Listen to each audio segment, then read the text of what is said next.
Hello guys, welcome to Padviksha.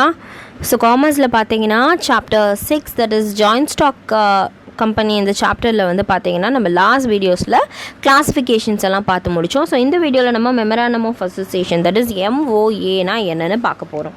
So MOA பற்றி நம்ம பார்க்கறதுக்கு முன்னாடி ஒரு சின்ன எக்ஸ்ப்ளனேஷன் சொல்லிடுறேன். இந்த MOAங்கிறது it is a type of document.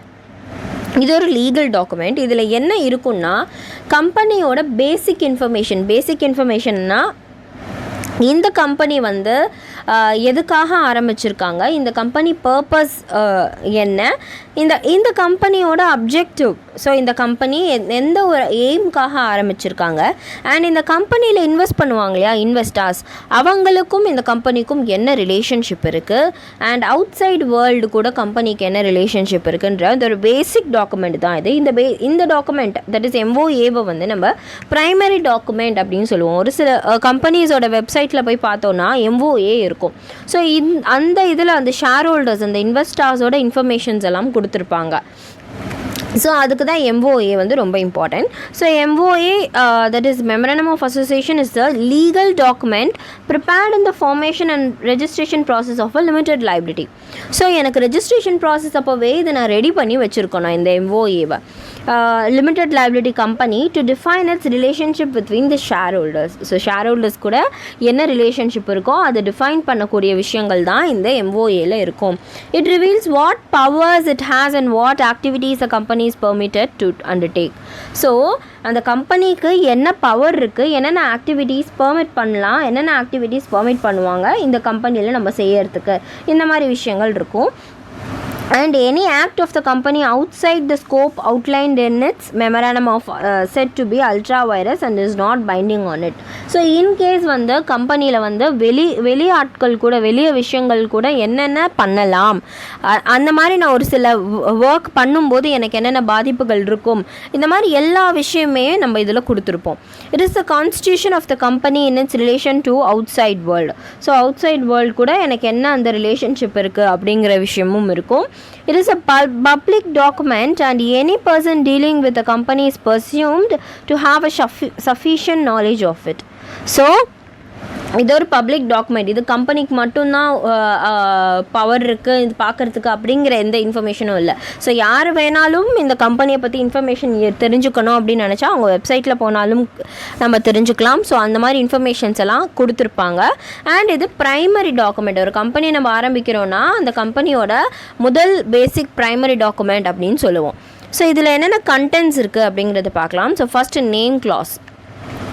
So கிளாஸ்னால் என்ன அப்படிங்கிறத நம்ம இப்போ பார்த்துடலாம். ஸோ கிளாஸ்னால் என்னென்னா நம்ம செக்ஷன்ஸ்ன்னு சொல்லுவோம் இல்லையா, 251 செக்ஷன் 5 அந்த மாதிரி நம்ம கம்பெனிஸில் வந்து செக்ஷன்ஸ்ன்னு சொல்லாமல் we will be telling it as clause. So இந்த கிளாஸ் எல்லாம் வந்து நம்மளோட அந்த MOAவில் இருந்தால் மட்டுமே தான் நம்ம MOA வந்து ரெஜிஸ்டர் ஆகி சைன் பண்ணி நம்மளுக்கு அஃபிஷியல் லீகல் டாக்குமெண்ட்டாக ஆகும். ஸோ அதில் நேம் கிளாஸ் பார்த்தீங்கன்னா the name clause requires to state the legal and recognized name of the company. So register பண்ணிக்கணும், நேமையும் நம்ம ரெஜிஸ்டர் பண்ணி legal and recognize பண்ணுற மாதிரி நேம் இருக்கணும். The company name is allowed to be registered if it does not bear any similarities with the name of an existing company and companies only.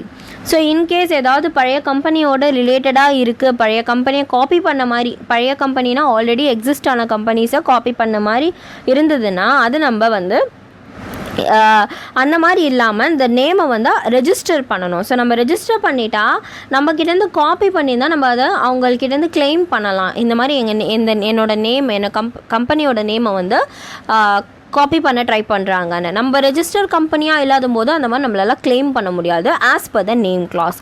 Next situation clause. So situation கிளாஸ்னால் registered office clause requires to show the physical location of the registered office of the company. So கம்பெனியை எங்கேயாச்சும் ஒரு இடத்துல எல்லாமே ஆன்லைன்லேயே நடந்துட முடியாது.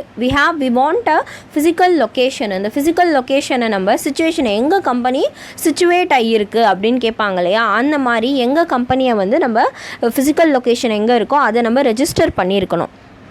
It is required to keep all the company registers in the office. So எல்லா பற்றின இன்ஃபர்மேஷன்ஸ் எல்லாமே அந்த ஆஃபீஸில் இருக்கணும். The registered office should be established prior to commencing the business activities. Business activities start பண்ணுறதுக்கு முன்னாடியே, day to day activities start பண்ணுறதுக்கு முன்னாடியே இந்த ஆஃபீஸை ரெஜிஸ்டர் பண்ணி இருக்கணும். Next objective clause. The objective clause requires to summarize the main objectives for establishing the company with reference to the requirements for shareholding and use of financial resources. So it is required to state the ancillary objectives, that is those activities, those objectives that are required to facilitate the achievement of the main objectives. The objectives should be free of any provisions or declarations that contravene laws or public good. So objective க்ளாஸ்னால் என்னென்னா, நான் என்னோடய கம்பெனியில் நான் என்ன செய்ய போகிறேன், முக்கியமான வேலை. ஸோ கம்பெனியில் வந்து நான் இந்த மாதிரி ஆர்கானிக் பொருளை விற்கிறேன். ஸோ ஆர்எல்ஸ் நான் வந்து இந்த மாதிரி ஷேர்ஸை வந்து சேல் பண்ணி ஒரு சாஃப்ட்வேர் கம்பெனி ரன் பண்ணுறேன். ஸோ இந்த மாதிரி எந்த ஒரு அப்ஜெக்டிவ், எதனால் நான் அதை பண்ணுறேன், என்னோடய அப்ஜெக்டிவ் மெயின் மோட்டிவ் என்ன என் கம்பெனிக்கு அப்படிங்கிற இன்ஃபர்மேஷன்ஸை இந்த அப்ஜெக்டிவ் க்ளாஸில் இருக்கணும். அதுதான் சொல்லியிருக்காங்க. So next, liability clause. The liability clause requires to state the extent to which the shareholders of the company are liable to the debt obligations of the company in the event of the company dissolving. So liability கிளாஸில் அங்கே இருக்கிற நம்ம அந்த கம்பெனிஸோட share holders எவ்வளோ அளவுக்கு அவங்க liable, கடன் பட்டாங்க இல்லை கம்பெனியை வந்து கலைக்கும் போது, அவங்க கடனை கட்டும்போது, கடனை திருப்பி கொடுக்கும்போது அந்த கம்பெனியோட ஷேர் ஹோல்டர்ஸ் எவ்வளோ லைபிள். ஸோ லிமிடெட் லைபிலிட்டியா அன்லிமிட்டெட் லைபிலிட்டியா நம்ம ஆல்ரெடி பார்த்துருக்கோம் இல்லையா, அதில் இந்த இன்ஃபர்மேஷனை கொடுத்துருக்கணும். So these are companies limited by shares and limited by guarantee. So இந்த மாதிரி கம்பெனிஸை லிமிடெட் பை ஷேர்ஸா இல்லை லிமிடெட் பை கேரண்டியா அப்படிங்கிற இன்ஃபர்மேஷன்ஸை கொடுக்கணும். Next capital clause. The capital clause requires to state the company's authorized share capital, the different categories of shares and the nominal value, the minimum value per shares of the shares. It is also required to list the company's assets under this clause. Capital clauseல எவ்வளோ முதலீடு இருக்குது, எவ்வளோ நான் share holders கிட்ட இருந்து நான் share raise பண்ணி வாங்கினேன், ஷேர்ஸை இஷ்யூ பண்ணி ரைஸ் பண்ண கேபிட்டல் எவ்வளோ, அந்த மாதிரி எல்லா இன்ஃபர்மேஷன்ஸ், என்னென்ன types of categories of paid up கேபிட்டலாக என்னென்ன எல்லா இன்ஃபர்மேஷன்ஸும் இருக்கணும். அண்ட் ஒரு ஷேருக்கான பணம், ஸோ 100 rupees per share அப்படின்னு சொல்லுவோம் இல்லையா, அந்த பணமும் ஃபேஸ் வேல்யூவும் கொடுக்கணும். அதுக்கு பேர் ஃபேஸ் வேல்யூ, நாமினல் வேல்யூன்னு சொல்லுவாங்க, அதையும் கொடுக்கணும். அப்புறம் என்னென்ன கம்பெனிஸில் இருக்கிற என்னென்ன அசட்ஸ் இருக்குன்றதையும் இந்த கிளாஸில் கொடுத்துடணும். Next association class.